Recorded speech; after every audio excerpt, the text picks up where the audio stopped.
Bawal na ang magsuot ng full-faced helmet ang mga rider at kanilang angkas pagpasok po sa city proper ng San Carlos Negros Occidental.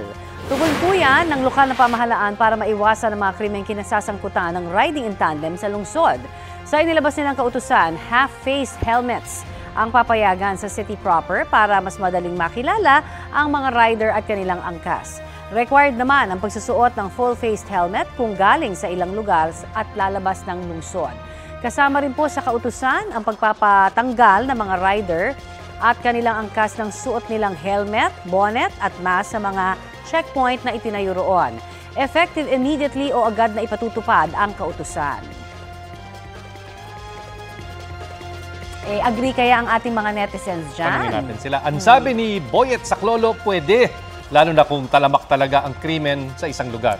Para naman kay Wolf Woods, dapat gamitin na ang no-contact apprehension policy o yung mga kamera para ma-monitor at mahuli ang mga kriminal at holdapper. Ang sabi naman ni Mark is, Vinluan, bakit riders ang mag-a-adjust?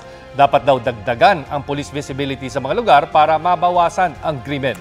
Ayon naman kay Mel Ponce, safety pa rin dapat ng riders ang isipin. Yung iba raw nga kasi kahit full face na ang helmet, malala pa rin ang tinatamong galos. Paano pa raw kaya pagkasimpleng helmet lang ang gamit? Kaya mga kapuso, makisali sa aming online talakayan sa iba't ibang issue.